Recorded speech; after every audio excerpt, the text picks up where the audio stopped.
everybody. Welcome to the stunning JW Marriott here in Phoenix, Arizona. I have the distinction to be joined by Carol Duncan, our new SMACNA president. First off, Carol, congratulations. I, for one, am super excited for you to be joining us in your new role, and they've been a part of the family for a long time. We're glad to have you here. Thanks, Seth. I've been looking forward to this coming year. I think it's going to be exciting. So let's kind of touch on that. Like, what are you most excited about over the course of your term that's going to be coming up? I'm excited to go out and visit other chapters and other contractors. I think that SMACNA is such a unique family-oriented organization that just getting to know more members of the family and getting to see their operations and how they do things is probably what I'm looking forward to the most. So you got a year. What are you seeking to accomplish over the course of that year? Probably one of my most concerns is getting our Be for All movement going and helping people understand that we're working. Be for All is not a regular diversity type mission. It is more equity and it's more inclusive, and trying to help people and contractors understand that we need the inclusion to get the diversity. If you bring in people who are diverse and they don't feel included, they aren't going to stay with our contractors. And so we need to know how to elevate that game. I mean, you and I have been working together on Be for All for a better part of two years. We're both on the committee together. What is that real tangible business case for a contractor to build a workforce that is where everybody feels like they belong? Like, no matter their background, their ethnicity, they're part of a team. Why is that so important? And really, what do we need to do to continue to make the progress that we really do need to make as an industry? Again, it ties back to inclusivity. You have to make people feel included and part of the family. And you have to understand how your employees perceive you. How do they perceive the place that they work? Do they feel safe? Do they feel comfortable? Do they feel included? Do you listen to them? Are you engaged with their personal development? I mean, that's speaking to this generation, no matter where they come from. We need to focus in on making them feel included.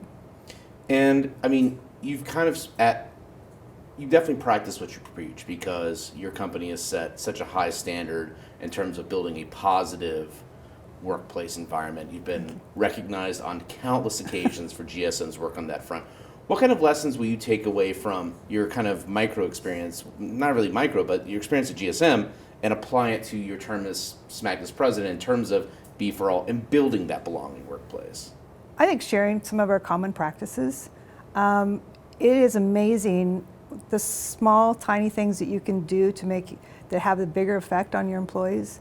I get comments every week about birthday cards. I do handwritten birthday cards and anniversary cards.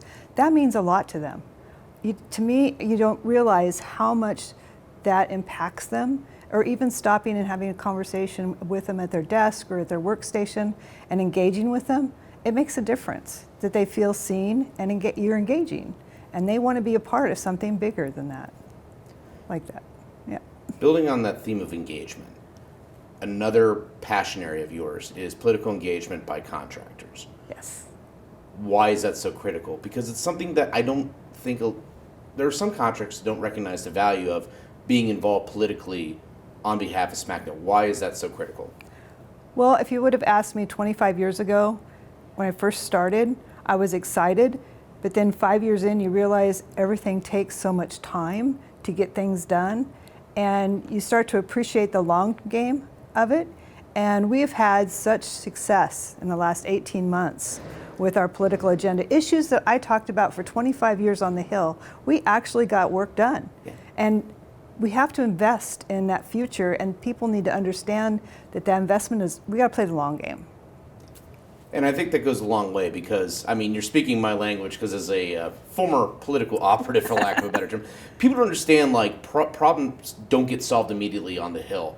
And I think one of the things that really gives me comfort about SMACNA is the fact that we're not really partisan. Like, it's not even bipartisan. It's just what we do, what we're moving toward, benefits everybody, no matter where you are in the political spectrum. Like, these are wins for everybody. And I think that getting to know your lawmaker is so critically important, and just building, it's a lot of relationship building. Well, and it's not necessarily just your lawmaker.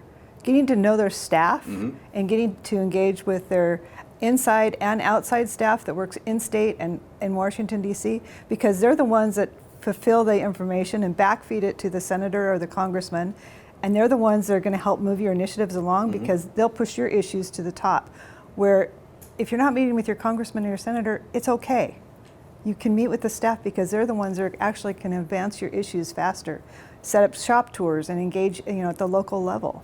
And the neat thing about being a former congressional staffer myself, those folks are the issue area experts. They know, their knowledge base may rival yours because they put the effort and the time to know that, and building those relationships where it's one phone call, be like, hey, X, I want to talk to you about this. Can you maybe put this in front of your boss and let's move that ball forward. I think that to building that relationship, because politics is all about relationship building. It's all about just getting in the door and starting the conversations that, like I said, we need to have, and getting to that point with our contractors can get to that stage. I think that's going to be a huge win for us. In the last 18 months, I think have shown the demonstrative results that if we make that investment, and it's not even about just about money, though I'm sure political donations always win, but it's just investing the time. It's building those relationships over time, and it's not something that's going to happen 5 years. It's just a long time.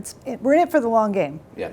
And that's what matters, and I just hope that our members see the benefits and the wins we've had in the 18 months, and just, frankly, just see if for no other reason, the business is driving to their front door, and just the opportunities they have to just engage in new projects and start new work, and just keep going forward. Well, and our Capitol Hill staff, Stan Colby and Jason Watson, are at the White House having conversations, and they're the go-to people on issues in our industry.